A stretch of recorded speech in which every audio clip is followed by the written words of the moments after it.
we need feedback in our environment in order to improve and in order to live a better life. Hi, I'm Helen Tupper, the host of HSBC's Power Up podcast, a podcast that is all about helping people to perform at their best. We're talking to lots of different people to get their perspectives on performance. We're going to get some insights and ideas and practical things you can try out and apply to your day-to-day. In the first episode, we talked to Octavius Black about 6 areas to focus on to help you nail your performance at work. And today, I'm going to be talking to Simone Heng, whose work is all about human connection at work. We're going to focus on feedback, a really tricky but important topic for our performance at work. Simone, welcome to the Power Up podcast. Thank you. I'm fascinated by your work in human connection. I'd love to just learn a little bit more about what that means that you do on an average day, and also how you got into it.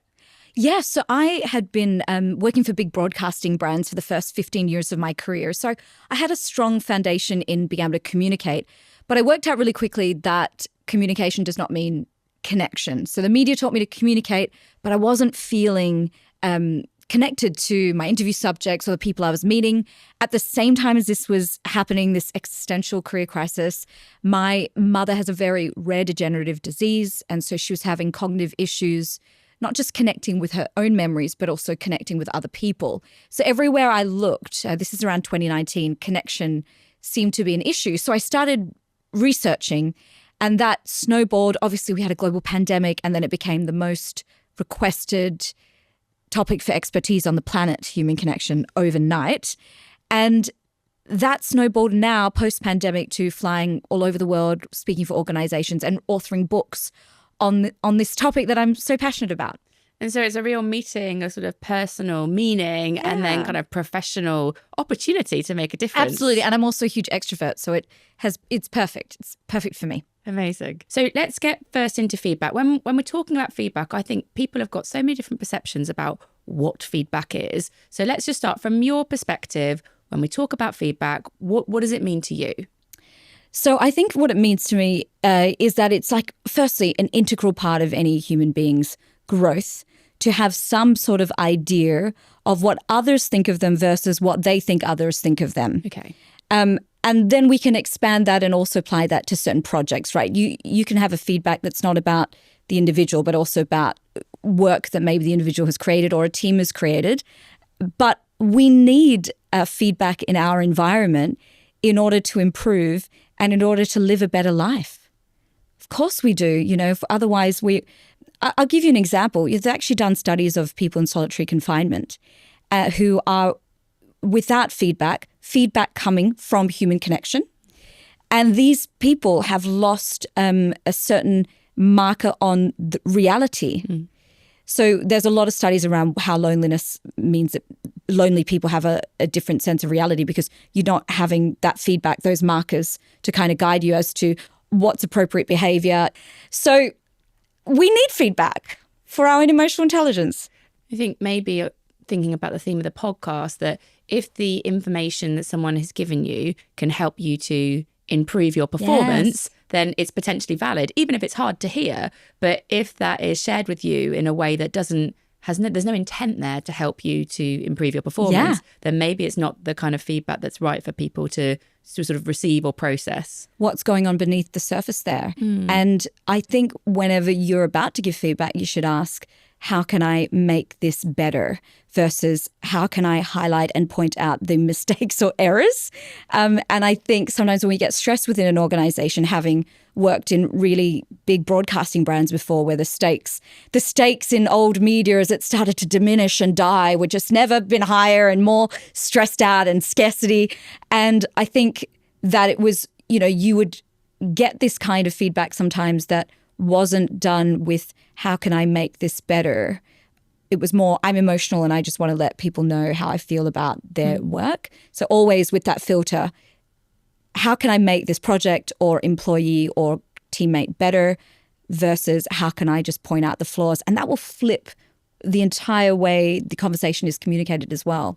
And so you've mentioned like the emotional charge, and I think feedback can feel difficult for people. We've got perceptions about what someone thinks about us and what this means for us. So what have you learned through your work about like the psychology of feedback? Why do we find this hard, and how can we maybe be a bit less fearful about it?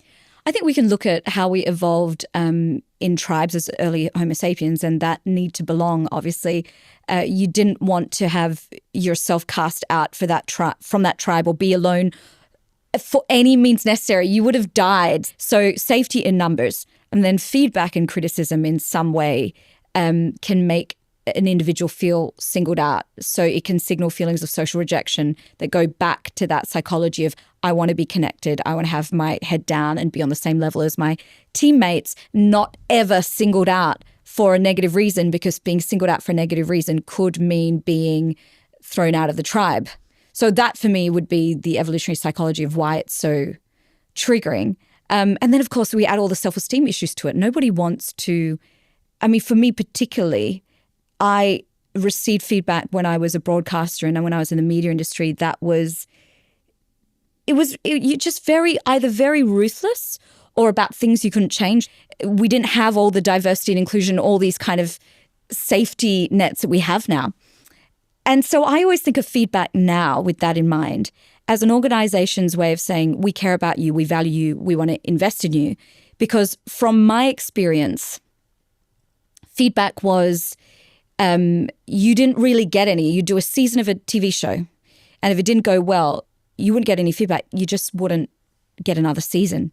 It's quite direct feedback. It's quite very direct feedback and no second chances. Whereas what I love now, because I work with so many Fortune 500 organizations, is that there are all these processes in place, which really, if we want to reframe how triggering feedback can be or how scary it can be, we should reframe it as the organization really values you. That's why they want to have this difficult conversation with you. And I'm just thinking about the psychology of feedback and where feedback is coming from. And so does it feel more difficult, for example, to get feedback from my manager, who is more senior than me and who has influence over my career in the company, versus my peers? Do we know anything about psychology and the direction of the feedback? I definitely think power dynamics in any difficult conversation is at play, and it's the responsibility of the person who it may be higher in the hierarchy to be cognizant of that. And for not just the employee is definitely already feeling when they're called in for that conversation, the heart's already going, the nervous system is already, aroused. But sometimes, managers might have to give multiple bits of feedback at review time, or they might be really stressed about something from above that the employee doesn't know about. And it's really important for the manager to take that moment to do that box breathing, to center and ground, so that the feedback can land and come out in the right way. We're responsible not just for what we say, but how it lands. And sometimes when we're really busy and stressed, it's hard for that to happen. So that would be my thinking around the power dynamics. It's just being cognizant that there is a power dynamic going on. I think for someone to recognize that if you find it's hard, you're human. Like all these things that are going on, the power dynamics and the fact that this feels scary, and I've got something from years and years ago in evolution about belonging going on in my brain. Yes. This is very normal for somebody to find a bit difficult to do at work. Absolutely. I find it so... I find feedback very triggering for me. The truth is, if you want to be an entrepreneur or a leader yourself, receiving feedback is a wonderful way to learn how to give feedback. And so it's just a part of the ecosystem of life. So there has to also be a level of acceptance about it, right? So I really want to help people with this tension between, one side of sort of the feedback equation. You've got feedback helps me to improve my performance at work.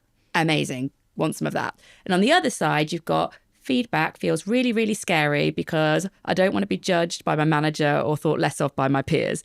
And so I'm thinking that in the middle, if we can give people some practical tips about asking and giving and receiving feedback, then we can maybe reduce some of this tension that people are probably feeling at work.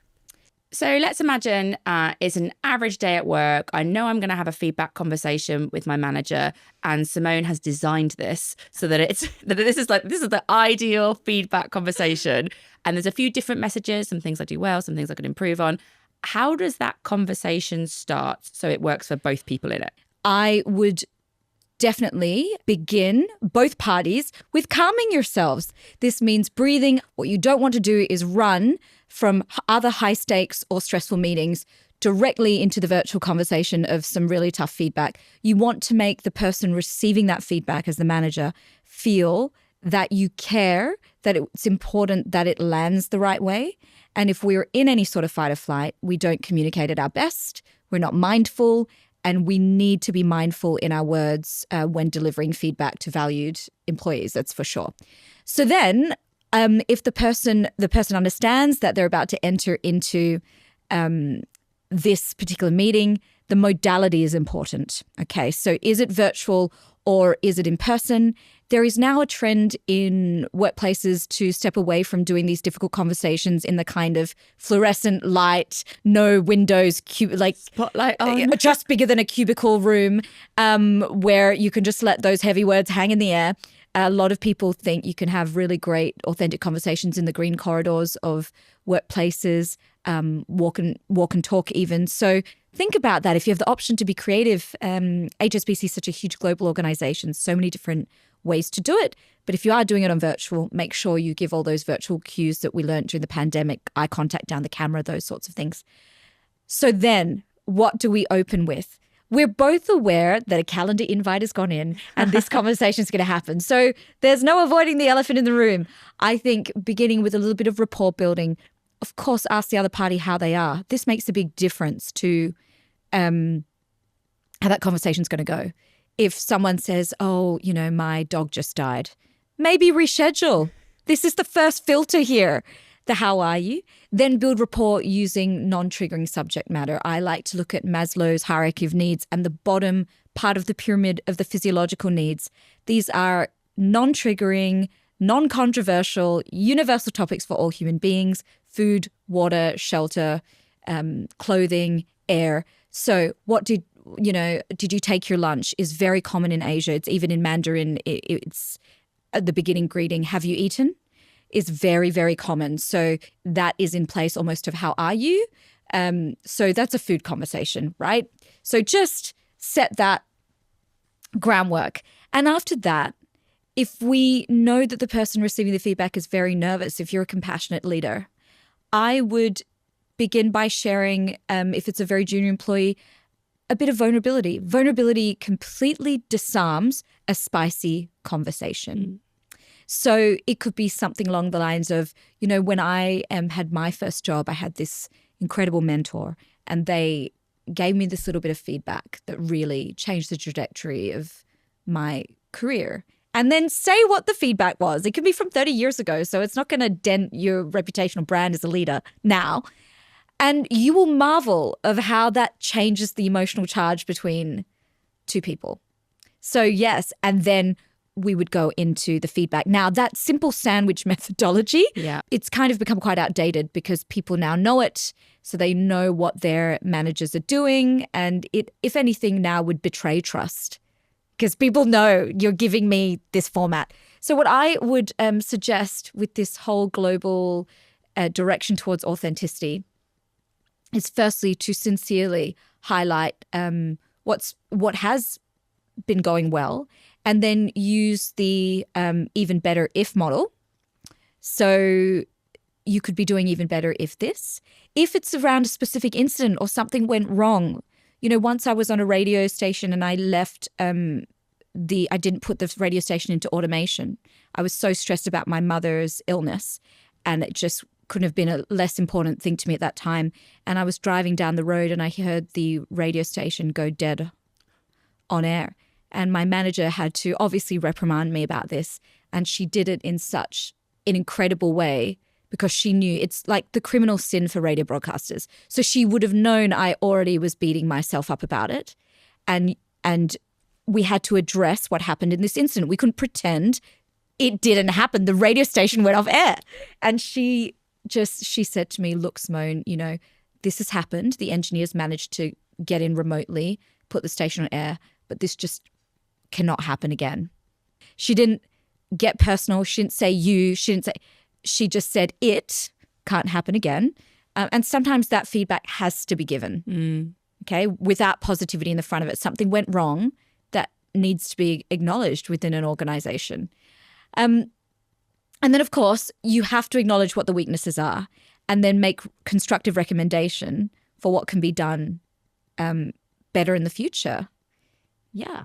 And there's so much good stuff in what you just said there. I think the structure is really, really helpful. So you kind of, assess the mindset. Is the person in the right space? Particularly because we often go from meeting to meeting, don't we? I think that's a really good point, like a bit of space before these conversations.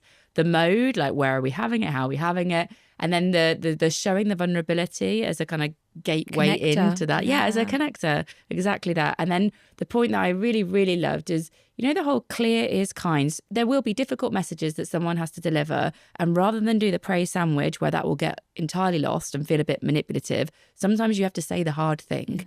And that isn't every feedback conversation, but it will be some feedback conversations. And it sounds like she did it really clearly. Beautifully. Yeah, it's a really important way of doing it. Thank you. Thank you for giving us that structure. That was my vulnerability of my horrible my horrible story of, yes. Well, we can all learn from it. So it's gone somewhere and helped people. So what if I have had some really hard to hear feedback? So I'm in the moment. You have given me some feedback. Maybe I wasn't expecting it, or maybe I know this in myself, but it's just been hard to hear it come from you. Maybe you're my manager. And my emotions are going all over the place. What do I do in that situation? A lot of the relationship experts, not just for at work, really advise for a circuit breaker. So if you are in such a state of hyperarousal, like you are so fight or flight, you cannot think, all you have is being flooded by feelings, it is actually not in the manager's interest for you to continue to sit there because you're not absorbing anything they're saying. And I think you can advocate for yourself and just say, I'm feeling a lot of emotional charge right now. Would you mind if I take some time to process what's just been said? I'm not dismissing what's been said, but I just need a moment because there will be tough feedback. Of course, there's going to be tough feedback in life, not just at work. And the body has this response. It's in everyone's best interest that the information is absorbed. So absorption before just sitting through it and gritting the teeth through it. And it's just going to be either thrown out the window or what's going to happen. You're going to hold on to the couple of negative things that you heard before you went into full-on fight or flight mode. You'll internalize it and then you'll just be disengaged and you'll probably end up just leaving the organization.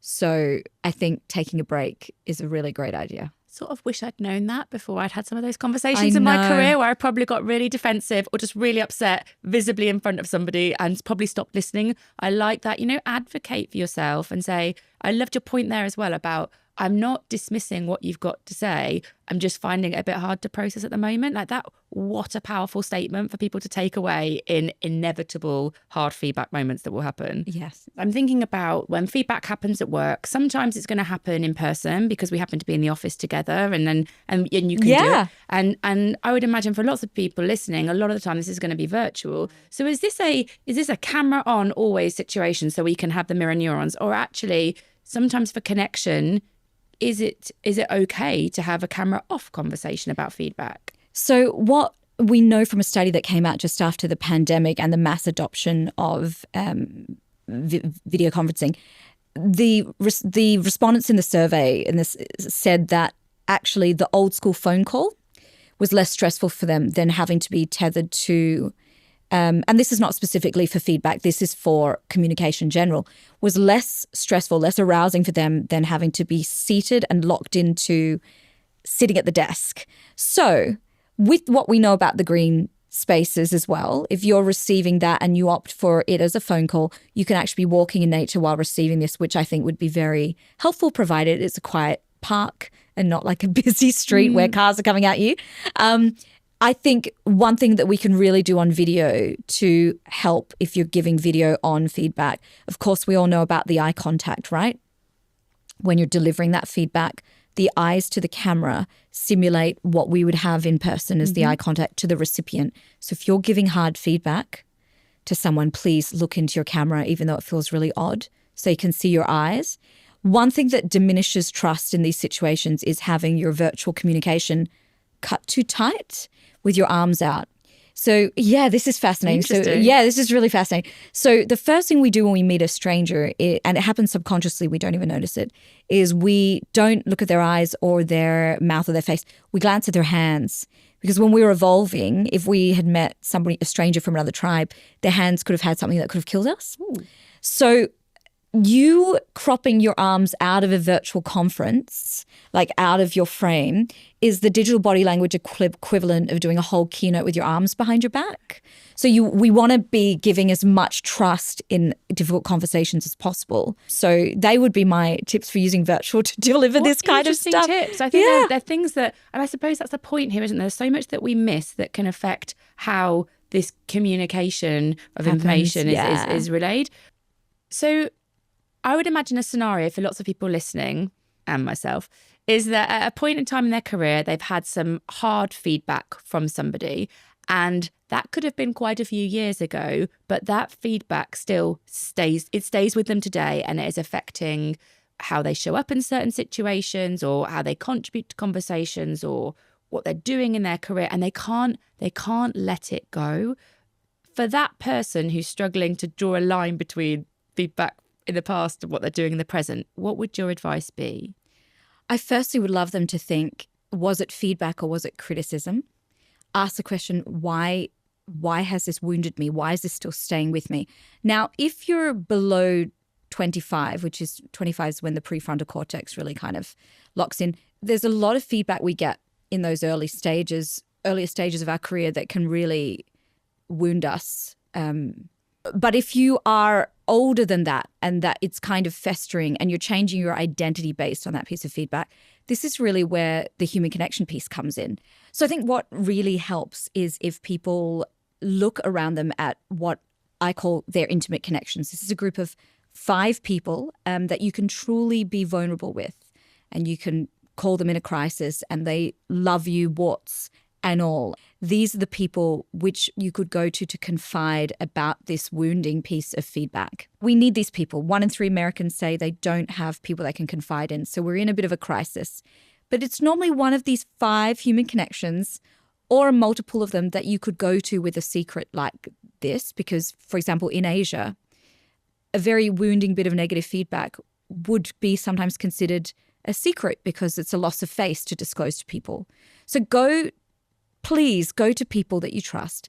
Tell them about what happened. See what they think. They may make recommendations for you to go to a career counselor, or even if you're in therapy, and talk about it. Because if it's a piece of feedback that maybe you thought it was framed to you as feedback, but actually it was really negative or toxic criticism, and you've been changing your identity to not be this thing, to avoid being this thing that was said to you, you're actually changing how you interact with everyone. You're putting yourself out of alignment, essentially, because of one thing that was said to you. And that can change your life in a not so great way. So I definitely think if it's something you're harboring for a long time, please talk to someone that you trust. Okay. And that's really important advice for people to hear. So we've covered so much, I think, in this conversation that will be helpful for people, from the psychology of feedback and actually why it might feel hard, and some tips and tools for how we can ask and give and then be more open to receive it in a way that helps us to learn. If we were to pull all that together into 3 top tips to help people use their feedback to power up their performance, what would those tips be? So number 1, ask yourself before giving feedback if you're the right person to give that feedback. Sometimes things get emotionally charged in the office. You want to tell people what you think. Just take a deep breath and a backseat. Am I the best or most appropriate person to give this specific person this bit of feedback? The second thing is, always, before you open your mouth, think, I'm aiming to make this personal project better versus pointing out just what's wrong. And that will change your wording and how you frame the conversation. And the third thing is, be a human. Like, remember that before you are any of these labels that we get from working in an organization or that the world puts on us, we're a human being, and so is the other person. So try and connect on that deeply human level bring yourself closer together and the conversation will go much better.